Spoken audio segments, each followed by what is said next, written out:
un véritable succès. Je tiens aussi à remercier le laboratoire Menarini donc pour leur contribution à cette manifestation. Et on va parler aujourd'hui de la cervicalgie aiguë. En fait, pourquoi avoir choisi ce sujet? Alors, en fait, la cervicalgie aiguë, donc, comme vous savez tous, c'est un motif fréquent de consultation. Et donc, dans la plupart des cas, donc, il s'agit d'une cervicalgie commune, banale. Alors, toutefois, donc, nous avons donc parfois donc tendance à méconnaître certaines étiologies qui sont rares. Et justement, donc ces étiologies rares peuvent entraver le pronostic fonctionnel et donc elles peuvent poser un problème de diagnostic, un problème d'indication au niveau des examens complémentaires et donc elles peuvent être donc un motif et donc une cause de surcoût donc en matière d'économie de santé. En fait, le diagnostic étiologique donc devant une cervicalgie aiguë peut poser dans certains cas donc un problème. Et donc, c'est une étape importante qui va bien sûr guider notre prise en charge thérapeutique.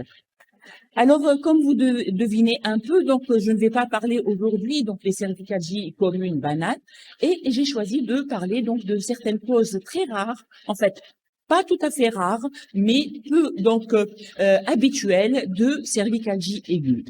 Alors, devant toute cervicalgie aiguë, c'est-à-dire donc c'est une douleur qui dure depuis moins de 6 semaines.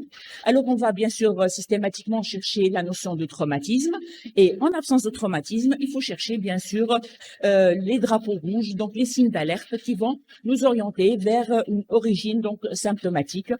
Comme nous les connaissons tous, on va chercher le caractère inflammatoire de la douleur, la fièvre, l'altération de l'état général, des signes neurologiques, l'aggravation de ces signes neurologiques, les antécédents du patient, notamment les maladies associées, notamment un rhumatisme inflammatoire chronique associé. Donc, toute cette étape est importante. Et en présence de signes d'alerte, donc on va orienter notre enquête étiologique et en particulier devant donc ces signes d'alerte, on va demander des examens complémentaires, notamment un bilan radiologique standard, un examen tomodensitométrique ou bien une imagerie par résonance magnétique.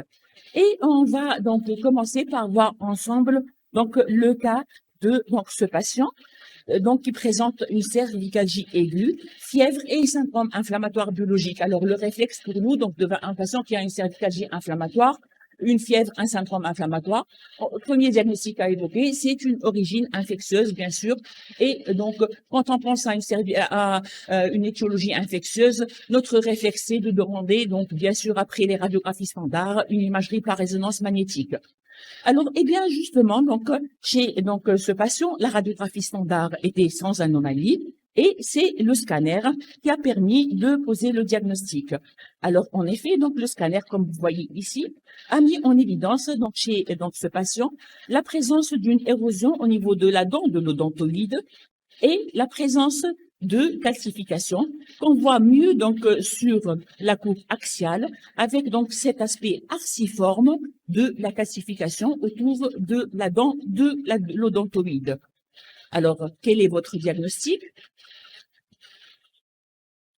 Justement, donc, en fait, le diagnostic, c'est le syndrome de la dent couronnée.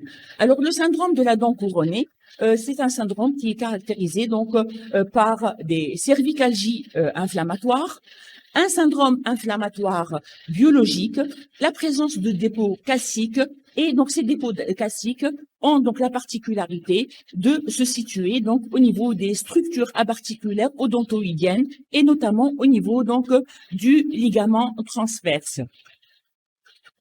Alors ainsi, en fait, donc ce syndrome de donc la dent couronnée, c'est un syndrome qui doit être évoqué devant une cervicalgie aiguë fébrile avec la présence de céphalées. Et donc, dans ce cas, l'examen clinique va mettre en évidence la limitation de la mobilité donc du rachis cervical, notamment donc une limitation au niveau donc des mouvements de rotation. Alors, cette crise douloureuse aiguë correspond donc en fait, c'est une crise aiguë microcristalline et donc dans l'étiologie, c'est donc la présence de microcristaux de pyrophosphate de calcium chez les sujets âgés, d'hydroxyapatite chez les sujets qui sont donc plus jeunes. Alors, comme vous voyez ici, en fait, c'est un syndrome donc qui a été longtemps méconnu, mais donc au cours de ces dernières années, donc il y a donc plus d'intérêt vis-à-vis donc de ce syndrome. Alors, il y a certains facteurs favorisants qui vont donc être donc trouvés chez donc ces patients, notamment donc les sujets diabétiques, une insuffisance rénale chronique, les hémodialysés, les sujets qui ont donc une hyperparathyroïdie. Et dans ce cas, donc l'enquête étiologique va reposer sur, bien sûr, en premier lieu, la radiographie standard. Alors la radiographie standard de face et de profil, et voir donc une radio centrée, donc une radio bouche ouverte centrée sur donc l'odontoïde. Alors la radiographie donc des articulations périphériques, notamment au niveau des genoux, peut nous aider lorsqu'elle met en évidence donc la présence de calcification au niveau donc notamment au niveau des genoux. Alors, comme je vous ai dit, donc notre réflexe devant une cervicalgie donc inflammatoire et surtout fébrile, c'est de faire donc l'IRM. Et malheureusement, dans ce cadre, l'IRM va être plus utile. Alors, en effet, l'IRM peut mettre en évidence, comme vous voyez ici, la présence donc d'un hypersignal qui va se voir au niveau donc de l'articulation acloïdo-axoïdienne. Alors, l'IRM va être intéressante surtout en matière de diagnostic différentiel, c'est-à-dire donc elle va permettre d'éliminer une spondylodicite, surtout donc la spondylodicite infectieuse. Alors, elle peut mettre en évidence le retentissement sur donc la synoviale, donc de l'articulation acloïdo-axoïdienne, c'est-à-dire parfois on a une synovite justement microcristalline. Elle peut mettre en évidence l'épaississement donc des parties molles et surtout donc dans certains cas, comme on va voir donc tout à l'heure, on peut avoir justement des lésions compressives et donc elle peut mettre en évidence donc la souffrance médulaire. Alors, le gold standard donc en matière du syndrome de la dent couronnée, c'est le scanner. Alors, et dans ce cas, comme vous voyez ici, donc le scanner va mettre en évidence la présence d'une calcification. Alors, la calcification, donc le siège de la calcification, comme vous voyez ici, donc c'est donc au niveau du ligament transverse ou donc ligament cruciforme périodontoïdal.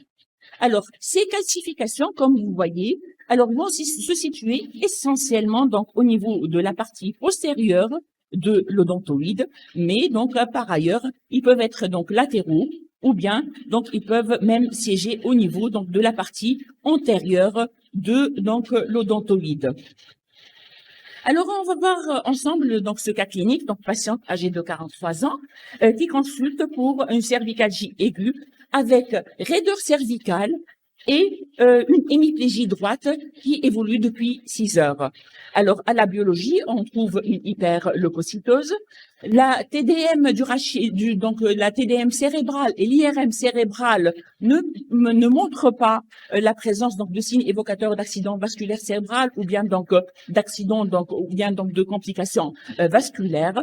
Et là, l'examen tomodensitométrique va permettre donc le diagnostic en mettant en évidence la présence de calcification avec en fait un débord postérieur justement donc de ces calcifications qui vont empiéter sur la moelle et donner une compression médulaire, laquelle était à l'origine d'une hémiplégie chez notre patiente. Alors, en fait, ce syndrome de la dent couronnée va poser donc un énorme problème de diagnostic différentiel, et ce diagnostic différentiel va se poser avec les spondylodicites infectieuses, bien sûr, avec les causes infectieuses, en premier lieu les spondylodicites infectieuses, mais pas uniquement. Alors, ça peut être donc aussi évocateur d'une méningite, donc cette raideur donc cervicale, syndrome inflammatoire biologique. Ça peut être donc on peut évoquer une épidurite antérieure. Alors, on peut évoquer ce qu'on appelle le syndrome de Grisel. Alors, c'est quoi le syndrome de Grisel?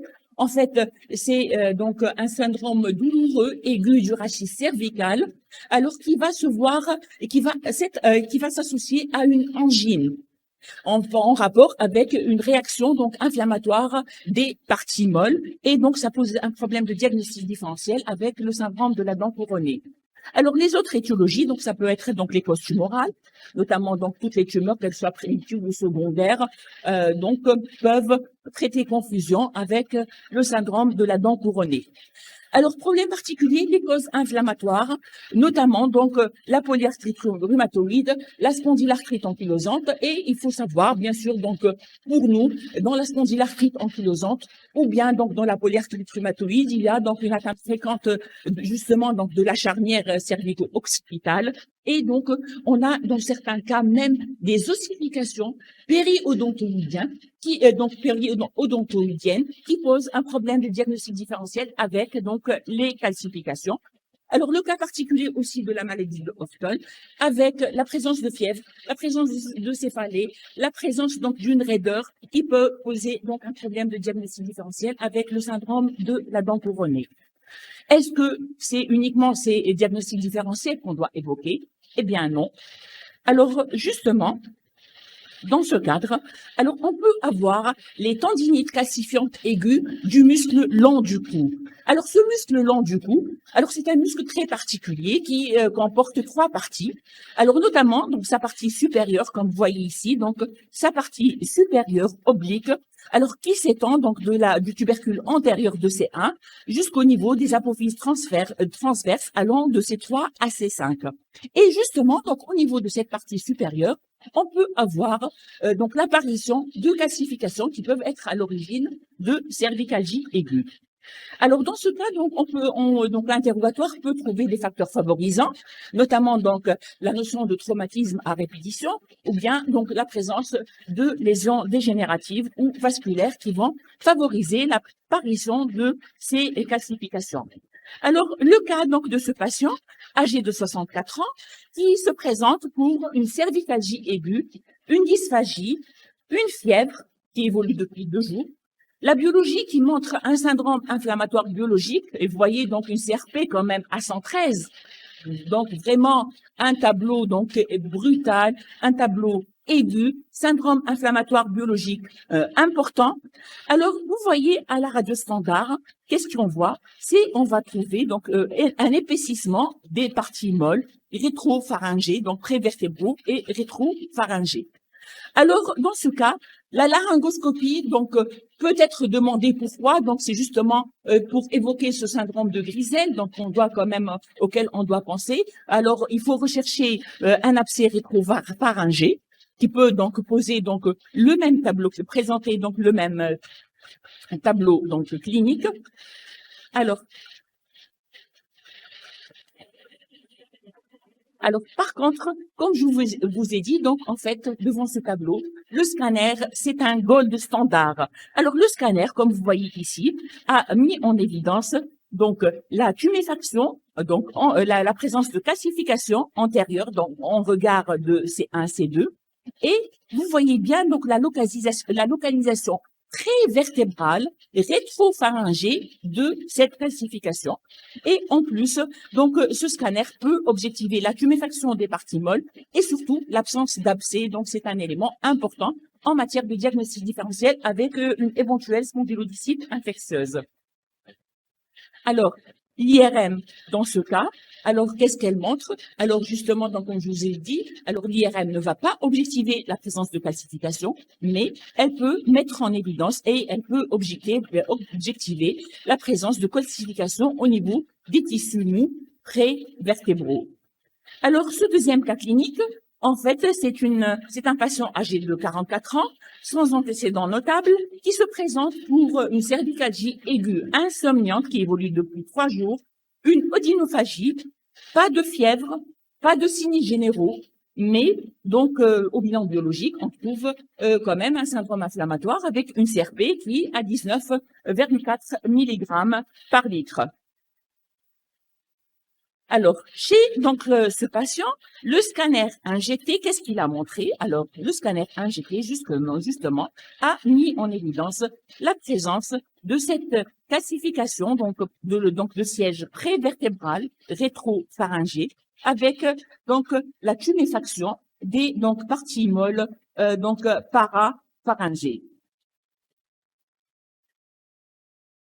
C'est donc chez cet autre patient, là aussi, donc, qui a présenté une cervicalgie aiguë avec dysphagie, donc avec une petite fièvre à 37,8. absence de syndrome inflammatoire biologique. Donc là aussi, alors le scanner a permis de poser le diagnostic devant donc la présence de calcification prévertébrale rétropharyngée siégeant au niveau donc du muscle lent du cou. Alors, ces calcifications au niveau du muscle lent du cou, il s'agit essentiellement donc de cristaux d'hydroxyapatite qui vont être à l'origine d'un torticolis aigu hyperalgique chez un sujet jeune. Et dans ce cas, on va avoir donc des douleurs qui sont parfois associées à une dysphagie, parfois on peut avoir une odynophagie. Alors, c'est un tableau aigu, c'est une douleur qui est insomniante. Et dans ce cas, on ne trouve pas donc de traumatisme, on ne trouve pas de prodromes qui peuvent annoncer donc un tel donc épisode. Alors à l'examen, donc c'est une contracture importante, on a une raideur donc cervicale également importante et on peut avoir dans certains cas donc un syndrome inflammatoire biologique plus ou moins important. Alors la radiographie standard peut ne pas mettre en évidence de calcification. Pourquoi? Parce que donc c'est une zone difficile parfois donc à interpréter du fait donc de la présence de superposition osseuse, mais par contre elle peut mettre en évidence justement cet épaississement des parties molles prévertébrales allant donc de C1 à C4. Alors l'IRM dans ce cas donc c'est un examen important pour éliminer, donc en matière de diagnostic différentiel notamment. Deuxièmement, elle peut mettre en évidence donc un hypersignal au niveau donc des parties molles prévertébrales, donc comme vous voyez ici, et donc sur les groupes sagittales et axiales. Et donc ces anomalies de signal vont être rehaussées par le gadolinium, mais un élément important, c'est qu'il n'y a pas donc un image d'abcès. Donc, le gold standard, justement, donc c'est le scanner qui va mettre en évidence la présence de cette calcification, donc en avant de la dentoïde, donc un élément important, donc le siège. Alors donc différent du syndrome de la dent couronnée, où donc la calcification va entourer l'odontoïde et siéger essentiellement en arrière de l'odontoïde. Alors en fait, ce syndrome, cette tendinite calcifiante du muscle lent du cou, c'est une pathologie justement là aussi qui a été méconnue donc depuis plusieurs années, et il y a un regain d'intérêt par rapport à cette pathologie donc les dernières années. Alors pourquoi? Peut-être devant donc une utilisation régulière donc du scanner dans l'exploration donc de ces patients. Alors comment on peut expliquer ces calcifications? Eh bien, aujourd'hui, donc, on incrimine le processus c'est un processus de minéralisation qui est donc conséquence d'une métaplasie au niveau donc des tendons, donc c'est-à-dire une métaplasie au niveau donc des ténocytes qui vont donc se métamorphoser en chondrocytes.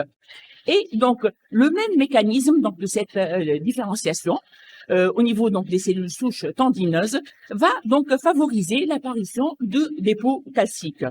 Et en fait, cette crise aiguë, à quoi elle est due? Donc, c'est un peu comme le cas donc d'une épaule aiguë hyperalgique. C'est justement le délitement des microcristaux qui va être à l'origine donc de cette crise aiguë hyperalgique. Alors, comment va évoluer donc cet épisode aigu? Alors, il faut savoir que une résolution spontanée peut se voir, mais cette résolution spontanée peut prendre donc un temps plus ou moins prolongé. Et donc, vu ce tableau aigu douloureux, on ne peut pas, bien sûr, donc attendre cette résolution spontanée. Et dans ce cas, le traitement va être essentiellement conservateur et basé sur les anti-inflammatoires non stéroïdiens. Alors, c'est vrai que dans la littérature, on trouve dans certains cas le recours à la corticothérapie par voie générale.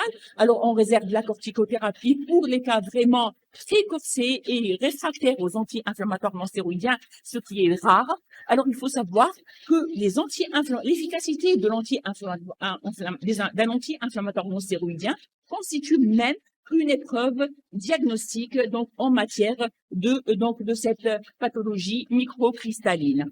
Alors il y a aussi donc des essais avec la colchicine et avec donc des résultats très donc mitigés. Alors, si donc on donc reprend un peu donc ce mécanisme, ces mécanismes physiopathologiques qui sont à l'origine donc de cette douleur inflammatoire.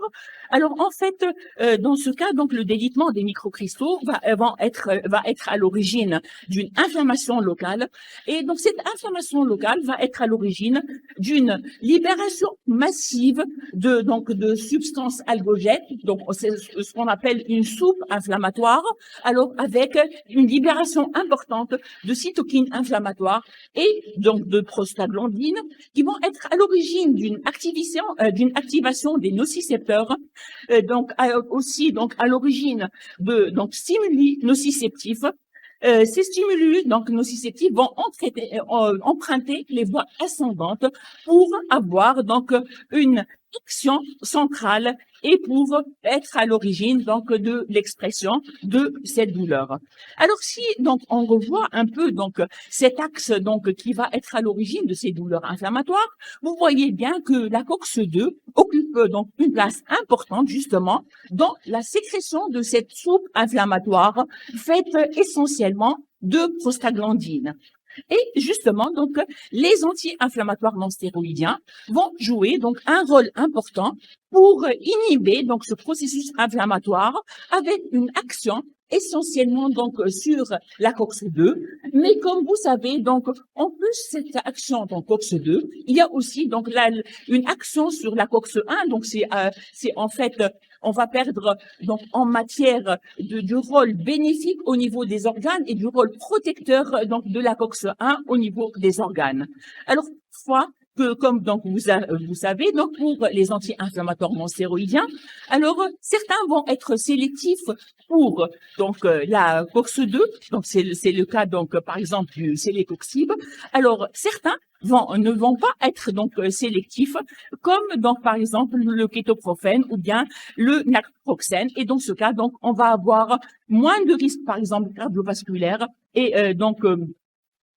avec donc un risque plus important d'effets indésirables, notamment donc d'effets indésirables digestifs. Alors aujourd'hui, quand on va recourir à un anti-inflammatoire non stéroïdien, alors quelles sont en fait nos exigences? Alors ce qu'on attend d'un anti-inflammatoire non stéroïdien, c'est une rapidité d'action, c'est une efficacité et une tolérance dans les limites des possibles. Alors à mon avis, un autre point important quand je vais prescrire un anti-inflammatoire non stéroïdien, c'est une originalité et donc c'est-à-dire vous avez tous donc la même expérience.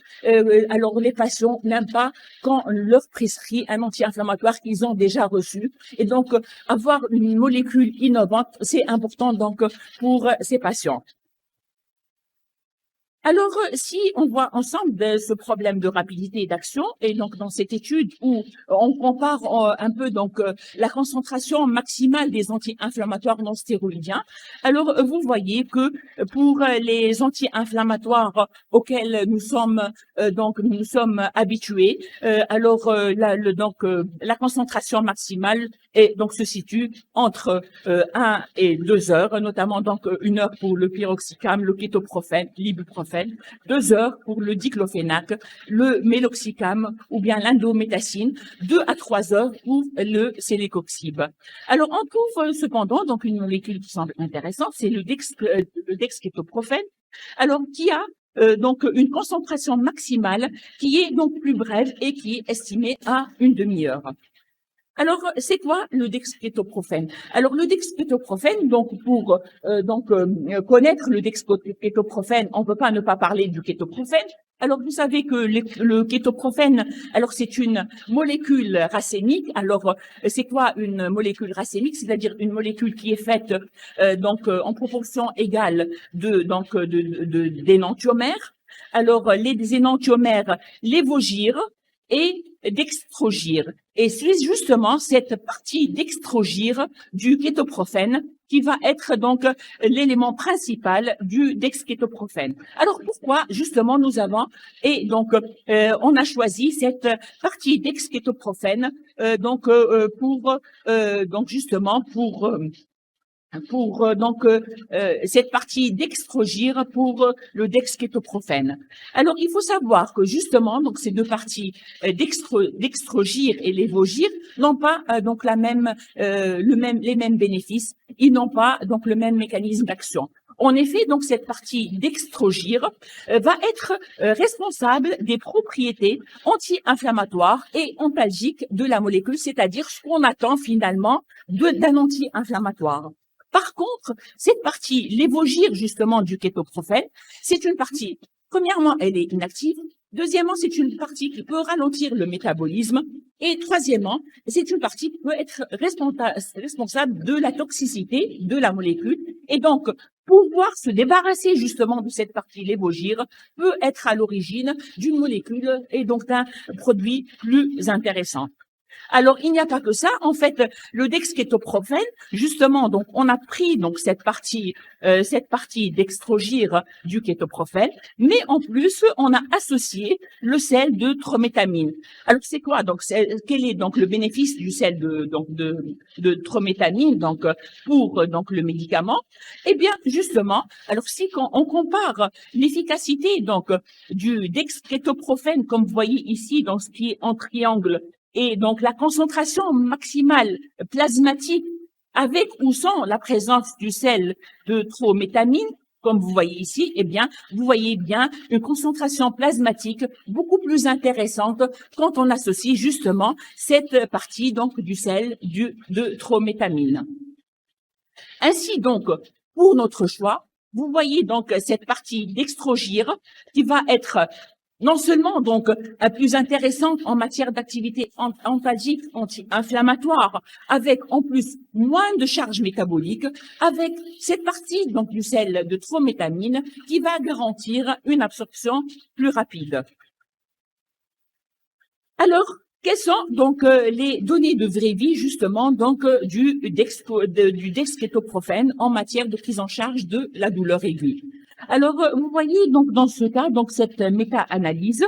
Alors cette méta-analyse donc intéressante qui donc s'est intéressée à plusieurs anti-inflammatoires non stéroïdiens, dans le dexkétoprophène également les célécoxib, le parécoxib, dans la prise en charge des douleurs aiguës. Et donc parmi donc les études donc recueillies dans cette méta-analyse, il y a donc cette étude donc contrôlée randomisée de 122 patients qui ont été pris en charge pour une douleur aiguë des membres inférieurs et donc qui ont été traités par le dexkétoprophène ou bien par le diclofénac avec une évaluation ultérieure de la douleur. Eh bien, vous voyez que donc les résultats de cette étude, c'est que donc on a observé une réduction donc plus importante de la douleur chez les patients qui ont été traités par dexkétoprophène. Alors également, donc comme vous voyez ici, les scores moyens de la douleur et donc à partir de donc la 15e minute, il y avait donc un bénéfice avec une différence statistiquement significative des résultats entre les deux molécules en faveur du dexkétoprophène. Alors également, donc si on voit ensemble donc les patients qui ont eu donc un gain au niveau donc au niveau de l'estimation de la douleur supérieure ou égale à 1 ou bien supérieure ou égale à 2, il y avait donc un avantage là aussi en faveur du dexkétoprophène. Alors également donc dans cette étude où on a comparé le dexkétoprophène, là donc c'est la forme IM. Donc, vous savez que pour le dexkétoprophène, alors on dispose de la forme orale, donc sous forme de comprimé ou bien sous forme de sachet, mais également donc de la forme intramusculaire dosée à 50 mg. Et donc les auteurs donc au cours de cette étude se sont intéressés à l'efficacité de ces deux molécules à travers une évaluation des besoins en morphine chez des patients qui ont bénéficié d'une chirurgie prothétique. Alors, les critères d'évaluation, c'était essentiellement la quantité cumulée de morphine et donc le besoin en morphine chez ces patients. Et donc, vous voyez, donc chez les patients donc traités par les deux molécules, il y avait donc une diminution importante de la douleur par rapport par rapport au placebo. Et la dose cumulée donc de morphine était moins importante dans le groupe dexkétoprofène par rapport au groupe kétoprofène. Ainsi donc, pour nous, on a parlé de la rapidité d'action, on a parlé de l'efficacité, mais aussi donc un élément important, c'est bien sûr la tolérance. Alors, il faut savoir que le dexkétoprofène, donc à côté de son action périphérique, il va avoir donc une action centrale, et en effet, donc le dexkétoprofène va agir au niveau des seuils médulaires, donc de nociception. Il va agir au niveau, sur le phénomène de Wind-up, c'est-à-dire sur cette hyperexcitabilité qui peut être à l'origine d'une hyperalgie. Et donc, ceci va être il va être intéressant donc du fait de ce mécanisme double, à la fois donc une action centrale et périphérique. Alors si donc on rappelle en fait la structure de la molécule, alors comme on a vu, cette portion dextrogir était à l'origine de moins de charge métabolique. En fait, quand il y a moins de charge métabolique, c'est qu'il y a une augmentation de l'absorption. Et quand il y a une absorption, on peut se permettre de réduire les doses. Et quand on réduit les doses, automatiquement, il y a moins d'effets secondaires. Alors, justement, donc, dans cette étude, de cette revue, donc, de cette méta-analyse de la littérature, où, donc, nous avons évalué la tolérance de plusieurs anti-inflammatoires non stéroïdiens, par rapport, qui ont été prescrits dans les douleurs aiguës. Vous voyez qu'il n'y a pas seulement le dexkétoprofène, il y a d'autres, notamment c'est le Coxib. Alors, en fait, dans cette étude, justement, alors on a étudié le profil de tolérance. Alors, ce qui est intéressant, c'est qu'on n'a pas évalué uniquement les anti-inflammatoires non stéroïdiens, mais aussi la tolérance des antalgiques, notamment le paracétamol. Alors, ce qui ressort dans cette étude, et à propos de cette série de 7337 patients, donc une série très intéressante, qui ont été traités pour des troubles musculo-squelettiques, des céphalées, des dysménorrhées ou bien donc des problèmes de douleur dentaire. Alors, comme vous voyez ici, la prévalence des effets secondaires, alors ce que vous voyez ici en gris, c'est le paracétamol. Ce que vous voyez en jaune, c'est un anti-inflammatoire, la cyclophénac. En bleu, le diclophénac. Alors, en bleu ciel, c'est le métamizole. Donc, c'est un antalgique. Et en orange, le paracétamol. Et vous voyez bien que la prévalence des effets secondaires du dexkétoprofène se rapproche plus des antalgiques par rapport aux autres anti-inflammatoires non stéroïdiens. Alors, par rapport aux effets indésirables gastro-intestinaux, alors vous voyez que en fait, il y a eu 3,5% des sujets ont présenté des effets indésirables gastro-intestinaux. Les autres effets indésirables étaient beaucoup plus rares, notamment donc au niveau de la peau. Et ces effets secondaires étaient classés comme étant légers, voire modérés dans la plupart des cas, et rarement graves, rarement graves dans cette cohorte. Et après ajustement justement des effets indésirables gastro-intestinaux par rapport aux différents facteurs confondants. Et en prenant comme référence le groupe métamizole et paracétamol, alors toujours donc vous voyez le dexkétoprofène en bleu ciel, vous voyez que l'odds ratio d'avoir un effet indésirable lié au dexkétoprofène se rapprochait à 1 et il était donc le plus bas parmi les autres anti-inflammatoires non stéroïdiens qui ont été prescrits chez ces patients. Alors, cette autre étude a justement s'est intéressée à la forme injectable du dexkétoprofène, donc à la dose de 50 mg, et comparée au kétoprofène. Alors, dans ce cas, vous voyez que des effets secondaires ont été notés dans 16% des cas chez les patients traités par dexkétoprofène par rapport à 21,3% chez les patients traités par le kétoprofène. Il y avait même dans cette cohorte des patients qui ont aient eu donc un traitement concomitant par une héparine de bas poids moléculaire sans ce risque hémorragique noté. Également, donc on n'a pas noté de toxicité rénale dans ce sous-groupe. Alors en fait, j'ai profité. Alors quels sont les messages à retenir en fait de cette présentation. Alors en fait, j'ai voulu vraiment axer sur une meilleure. C'est vrai que devant une cervicalgie, on a des stéréotypes. On a donc une cervicalgie inflammatoire. Premier diagnostic, éliminer une origine infectieuse. Finalement, il y a d'autres étiologies qui peuvent donner un tableau aigu brutal, qui peuvent être pris pour justement une origine infectieuse et auquel on doit penser. Alors c'est un élément important. Alors ces épisodes aigus, ils sont à l'origine de délitement justement de cette masse classique et notamment donc l'hydroxyapatite. C'est vraiment le tableau qui rappelle l'épaule aiguë hyperalgique, donc le tableau aigu que vous connaissez tous. Alors, c'est important à connaître aussi en matière d'économie de santé. Alors, si on sait que le scanner va être plus bénéfique, on n'a pas besoin donc d'aller demander une imagerie par résonance magnétique. Alors, il faut là aussi donc insister sur la place des INS qui peuvent